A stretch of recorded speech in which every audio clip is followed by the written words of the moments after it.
તો આપણે ખેડૂત ભાઈઓએ હવે આંદોલન માટે તૈયાર રહેવું પડશે। આપ તમામ મિત્રો જાણો છો કે મગફળીના જે ટેકાના ભાવે આપણે વેચાણ કરવાનું છે એમાં સરકાર તરફથી જે જાહેરાત થઈ હતી ત્યારથી જ આપણે વિરોધ નોંધાયેલો હતો, કેમ કે 9 લાખ કરતાં પણ વધુ ખેડૂતોએ આ વર્ષે ટેકાના ભાવે રજીસ્ટ્રેશન કરાવ્યું છે। ત્યારે સરકાર છે 15,21,000 ટન જો મગફળીની ખરીદી કરે તો બધા જ ખેડૂતની મગફળી છે 200 મણની મર્યાદામાં ખરીદી ન શકાય। સરકાર હજુ પણ એક વાતનું રટણ કરે છે। એક સરકારના પ્રવક્તાએ એવી પણ વાત કરી છે કે અમે 70 મણ કરતાં તો વધારે જ ખરીદશું। 70 મણ કરતાં કદાચ તમે વધારે ખરીદો ને કદાચ 80 મણ ખરીદો તો પણ એનાથી કશું જ વળવાનું નથી। 200 મણ એટલે 200 મણ પૂરતી મગફળી છે સરકારે લેવી જોઈએ।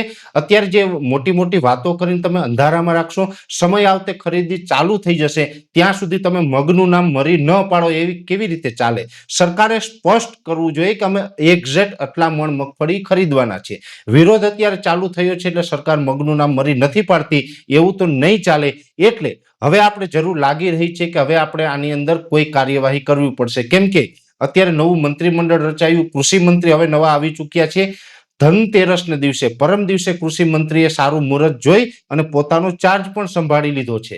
ત્યારે આપણે અપેક્ષા હતી કે 2 દિવસની અંદર તો કૃષિ મંત્રી છે કંઈક સારા સમાચાર આપશે, છતાં ચાર્જ સંભાળી લીધો છે, 2 દિવસની અંદર સારા સમાચાર ન આપ્યા। કેમ કે આપણી એક અપેક્ષા એટલા માટે હોય કેમ કે મગફળીની ખરીદી છે હવે દિવાળી પછી તુરંત જ ચાલુ થવાની છે, તુરંત ચાલુ થવાની હોય ને તમે પછી એમાં પણ નિર્ણય લેવામાં મહિનો દિવસનો સમય લ્યો તો એવું તો ના ચાલે। મગફળીનો નિર્ણય છે હવે તાત્કાલિક ધોરણે લેવો પડે એમ છે।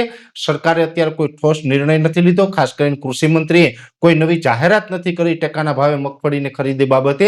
એટલે 1 થી લઈને 10 નવેમ્બર વચ્ચે આપણે કોઈ પણ તારીખ છે હમણાં ટૂંક સમયની અંદર જાહેર કરશું। એ તારીખે આપણે બધાએ જુનાગઢથી આંદોલનના શ્રી ગણેશ કરવા પડશે અને આંદોલનના શ્રી ગણેશ થાય એની અંદર જીત ન થાય ત્યાં સુધી આપણે આંદોલન ચાલુ રાખવાનું છે। એટલે કે દરેક જે આપણે ખેડૂતોએ જે રજીસ્ટ્રેશન કરાવ્યું છે દરેક ખેડૂતની મગફળી છે 200 મણ ખરીદાઈ જવી જોઈએ। ન ખરીદાય ત્યાં સુધી આપણું આંદોલન છે એ રાબેતા મુજબ રહેશે અને આપણે 1 થી 10 નવેમ્બર વચ્ચે કોઈ પણ એક તારીખ જાહેર કરશું અને એ તારીખે બધા ખેડૂતોએ આપણે એકત્રિત થવાનું રહેશે।